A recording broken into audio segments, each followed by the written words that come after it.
제가 소개드리겠습니다. 희망과 절망의 경계선에서 마음의 골든타임을 지켜내는 예일대 정신과 교수 나종호 교수님이십니다. 아유, 안녕하세요. 반갑습니다. 네, 안녕하세요. 저는 나종호라고 하고요. 미국에서 예일대 정신과 교수로 일하고 있습니다. 이게 이제 교수님이 서울대 심리학과를 나와가지고 서울대 의학전문대학원을 진학을 해서 하버드 보건대학원에 가셨다가 뉴욕대 정신과 레지던트를 거쳐서 지금은 예일대 의과대학에서 근무하시는 거죠? 네, 맞습니다. 야, 이름만 들어도 뭐 그냥 아니, 명문대를 뭐 하버드까지 거쳐서 뭐 어디서 얘기하면 거짓말이라고 하겠어요. 아니 진짜 서울대 심리학과를 나와가지고 야, 아니 이게 이 과정 다 거치려면 이게 몇 년 걸립니까 이게? 심리학과 4년이고요. 의과대학 4년. 4년, 8년. 보건 석사 1년. 1년. 레지던트 4년. 그다음에 펠로우 1년. 14년. 아, 그러면 거의 나의 20, 30대의 대부분을 그렇죠. 그냥 공부로 보내신 거예요? 굉장히 많은 시간을 보낸 건 맞습니다. 네. 교수님이 뉴욕대 병원 레지던트 시절에 응급실에서 근무를 하셨다는데 이게 미국에서는 정신과 선생님이 응급실에서 근무하세요? 네, 미국에서는 자살 생각이나 이렇게 스스로 목숨을 끊고 싶다는 생각이 들면 병원에 가는 게 좀 어느 정도 보편적으로 받아들여지는 아, 네. 그래요? 네, 그리고 뉴욕 같은 경우에는 이제 주마다 조금씩 다른데 응급실에 정신과 응급실이 따로 있는 데가 있어요. 그래서 신체적인 응급실이 따로 있고 정신적 응급실이 따로 있는 거예요. 야, 이거는 참 또 몰랐어요. 네. 미국은 응급실에 정신과가 또 따로 있다라는 게. 이제 밤에 응급실에 올 정도면 굉장히 그렇죠, 위급한 그렇죠. 상황이잖아요. 네. 그래서 자살 생각이라는 게 결국 밀물 썰물처럼 이렇게 들어왔다가 다시 나갔다가 이렇게 하거든요. 그래서 그 시간을 확보해 드리는 게 가장 중요하고요. 사실 정신과 약이라는 게 이렇게 먹자마자 바로 드는 게 아니라 좀 시간이 필요하기 때문에 거기에서 어떤 직접적인 치료를 한다기보다는 이제 시간을 가지고 네네 그렇게 하는 겁니다. 그 어떤 충동을 느끼고 실행에 옮기기까지 시간이 어느 정도 걸리나요? 보통 평균적으로 10분 정도 걸린다고 해요. 10분이요? 네, 그래서 굉장히 짧기 때문에 그 순간순간에 개입을 하는 것만으로 이제 자살의 위험성을 상당히 낮출 수가 있어요. 네. 아니 근무를 하시면서 사실 이런 시도를 하셨다가 생존하신 분들도 많이 좀 보셨을 거 아닙니까? 네. 보통 이렇게 그분들께서 이제 깨어나시면 어떤 얘기를 주로 하시나요? 대부분 10중 8구의 경우에는 내가 살아있어서 다행이다라고 말씀을 하세요. 그래서 제가 실제로 뉴욕에서 병원에 일할 때 거기에서 자신 얼굴에 총을 쏜 할아버지가 있었어요. 근데 이게 다행히 비껴가서 여기 일부가 손상이 되신 거예요. 그분한테 이제 제가 살아계셔서 기분이 어떠시냐 이렇게 물었더니 정말 이제 한쪽 얼굴이 손상이 됐기 때문에 웃기도 쉽지 않으신데 살짝 웃으시면서 그래도 살아있어서 다행이다 이렇게 말씀하셨던 환자가 기억에 남아요. 제가 응급실에서 정신과 쪽 문제, 특히 자살 생각으로 오신 분들한테 꼭 드리는 말씀이 오늘 병원에 와주신 결정 정말 잘하신 결정이에요. 이렇게 말씀을 드리고요. 용기 내주셔서 고맙습니다. 이렇게 말씀드립니다. 용기 내주셔서 고맙습니다.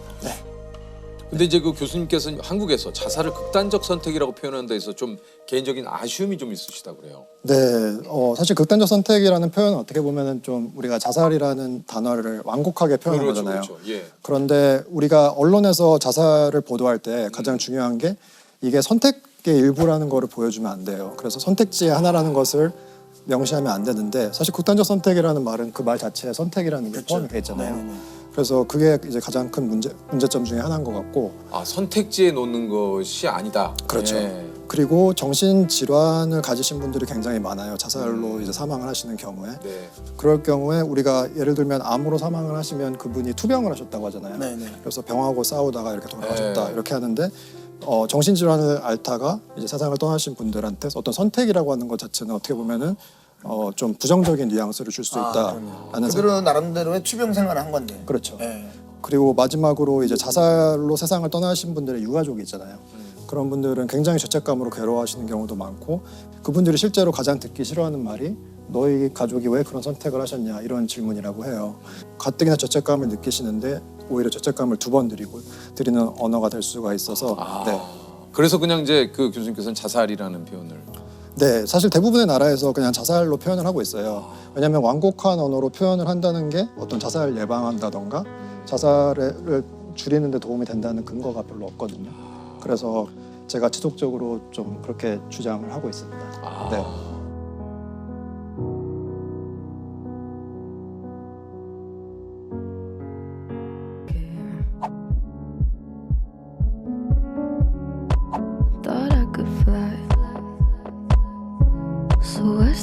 the golden.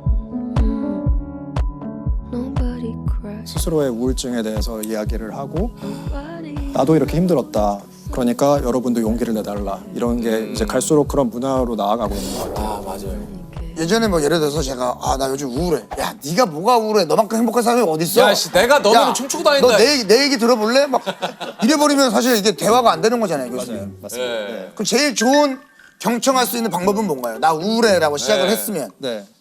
우울할 친구가 우울하다고 했을 때 그냥 옆을 지켜주는 게 저는 사실 굉장히 중요한 것 같아요. 맞아요. 그리고 이분들이 이제 우울해지기 시작하면 내가 정말 다른 사람의 짐이라고 생각하거든요. 그리고 아까 자살도 결국에는 스스로가 짐이라고 생각해서 이렇게 떠나려는 경우가 많고 그렇기 때문에 이제 그분들한테 너는 나한테 짐이 되고 있지 않고 나는 어디서든지 너를 도와줄 수 있다. 이런 마음을 갖는 게 중요한 것 같아요. 또 우울증을 앓는 분들의 특징이 너무 과거에 집착하거나 그러니까 현재를 살지 못하고 너무 먼 미래를 보기 때문에 그러다 보니까 이제 자기 지금 하루하루 사는 게 너무 힘든 거예요. 예를 들면 침대에서 나가서 밥을 먹고 정말 다 간단한 것들을 해야 되는데 너무 먼 미래 아니면 과거에 이제 잡혀 있기 때문에 그게 힘들어요. 그래서 그분들이 정말 하루하루 일상생활을 할 수 있게 가족분들이나 이런 분들이 식사 안 했으면 식사했느냐 아니면 요새 잠을 못 자는 것 같은데 어떻느냐 이렇게 좀 구체적으로 질문을 하고 중요한 것은 직접적으로 물어보는 거예요. 그래서 우리가 직접적으로 너 혹시 지금 그런 자살 생각을 하고 있니? 하고 있다면 어떤 계획을 세운 적이 있니? 이런 이야기를 하는 게 제일 중요합니다. 오히려 직접적으로 얘기하는 것이 가장 중요하다. 그렇죠. 이제 우리가 만약에 계획을 하고 있으면 생각보다 그걸 말씀해 주시는 경우가 굉장히 많아요. 왜냐하면 그런 질문을 하는 사이는 사실 어느 정도 가까운 사이잖아요. 그래서 그럴 경우에 이제 예방할 수 있는 어떤 아유, 계기가 되는 것이죠. 같이 대화를 나누는 게 결국엔 대화가 제일 중요한 것 맞습니다. 같습니다. 네. 혼자 두지 않는 게 되게 중요해요. 네. 왜냐면은 정말 같이 있다는 것 자체가 굉장히 큰 힘이 되지 않습니까? 그래서 제 친구가 이제 자살로 그 세상을 떠났어요. 레지던트 동기였는데 마침 그 친구가 떠나기 전주에 같이 당직을 섰어요. 근데 제가 이제 문자를 보냈는데 잘 지내고 있냐? 좀 외롭고 이제 밤새고 그러니까 근데 바쁘진 않은데 좀 왠지 모르게 되게 혼자인 것 같다? 그런 이야기를 했어요. 그래서 그게 너무 좀 마음에 남더라고요. 뭔가 너무 제가 좀 그래도 내가 그때 좀 더 따뜻한 말이라도 한마디 해줬으면 조금이라도 따뜻함을 느끼지 않았을까 그런 생각은 가끔 하는 것 같아요. 내 말을 진심으로 들어주는 사람 한 사람만 있어도 정말 그 사람은 새로운 삶을 살아갈 수 있는 원동력을 얻을 수 있다고. 그래서 정말 힘든 친구가 있으면 같이 뭐 정신과 진료를 받을 수도 있고 뭐 상담을 받을 수도 있고 이렇게 좀 더 자유로울 수 있는 문화였으면 좋겠어요. 이게 이제 환자분들께서 트라우마가 된 사건에 대해서 얘기를 하면 네. 교수님도 저 간접적으로 트라우마를 좀 느끼실 때가 좀 있습니까? 어떠세요? 네, 그렇죠. 근데 제가 이제 만난 환자분들 중에 어렸을 때 부모님이 안 계시고 삼촌한테 지속적으로 학대받던 분이 있었어요. 그런데 그분이 매일 삼촌한테 야구방망이로 맞다가 어느 날은 칼에 찔린 거예요. 아유. 그래서 그분이 12살 때 자기로 돌아가서 지금은 청년인데 그때 사건을 복기를 하는 거예요, 제 앞에서. 근데 그건 그러면 너무 힘든. 네, 너무 마음이 아프죠. 근데 그 친구가 야구방망이를 삼촌이 휘둘렸는데 그걸 잡은 거예요. 그래서 맞잡고 자기가 그때 알았대요. 자기가 삼촌보다 힘이 세다는 걸. 삼촌은 취해 있었고 나도 이제 키가 많이 컸으니까. 그래서 그때 어떤 생각을 하고 있었냐 이렇게 물어보니까 삼촌이 넘어질까 봐 걱정을 한 거예요. 자기가 이렇게 하면은. 그래서 결국에는 삼촌을 제압하지 못했고 삼촌한테 그날 이제 칼에 찔리는 그런 끔찍한 일을 당한 거예요.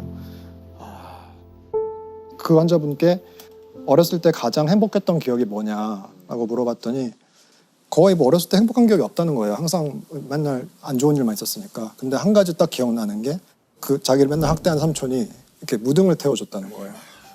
그걸 들으면서 너무 마음이 아파가지고 제가 환자 앞에서는 잘 안 우는데 정말 참기 힘들었고 근데 막 정말 펑펑 울었던 그런 기억이 납니다.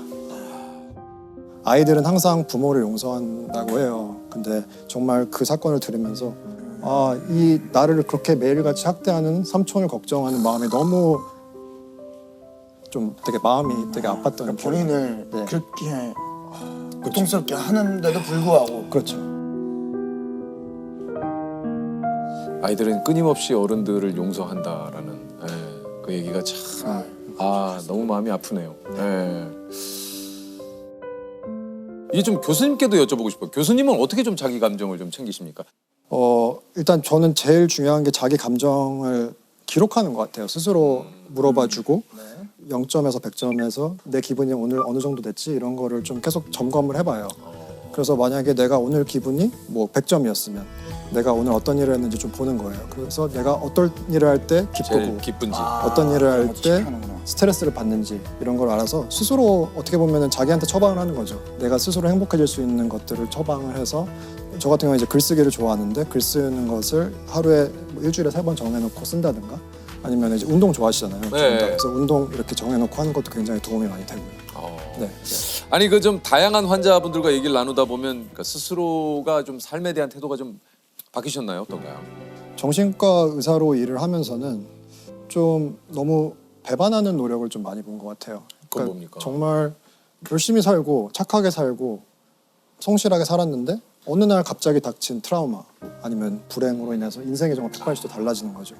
제가 만난 환자분들 중에 어떤 노숙자분이 계셨는데 어떤 대기업의 임원이셨다는 거예요. 아 진짜요? 네, 10년 전까지.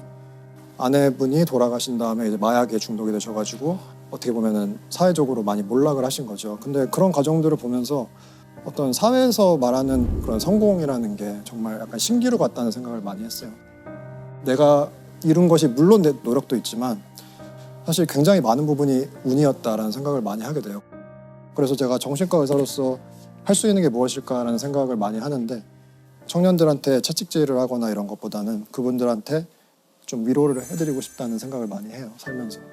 아 진짜 그런 생각이 좀 많이 듭니다. 이 채찍도 적당히 맞아야 이게 뭔가 스스로가 힘이 맞아요. 되지. 맞아요. 너무 맞으면 아프잖아요. 네. 그리고 나중엔 너무 아프면 막 살이 찢어지는데도 몰라요 아픈지. 맞아요, 맞아요. 예, 그러니까 그 정도로 스스로에게 너무 가혹하지 않았으면 좋겠어요. 제가 외국에서 보면은 한국 분들 정말 열심히 사세요. 정말죠. 그러니까 정말 예. 특히 한국 젊은이들 정말 너무 열심히 너무 사는데 열심히 살죠. 너무 자책을 많이 해요. 그러니까. 맞아. 왜냐면 제가 봤을 때는 누구보다 열심히 살고 있는데 맞아요. 뭔가 잘못되면 스스로를 탓하시는 것 같아요. 그래서 좀 자책하지 않으셔도 될 것 같다는 말씀을 드리고 싶어요. 저는 한국 오면 되게 놀라는 게 다들 너무 막 옷도 잘 입으시고 다들 너무 이렇게 완벽한 느낌? 근데 정신건강에는 좀 힘들 수도 있는 것 같아요. 오히려 그런 완벽해야 된다는 마음들이. 그래서 이제는 우리가 좀 조금은 더 스스로한테 관대하고 타인한테도 관대하고 우리가 항상 괜찮을 수는 없고 괜찮지 않아도 그 자체만으로 서로 이해해 주는 것 괜찮지 않아도 괜찮고 다들 그러면은 더 정신적으로 더 건강해지시지 않을까 이렇게 생각을 합니다.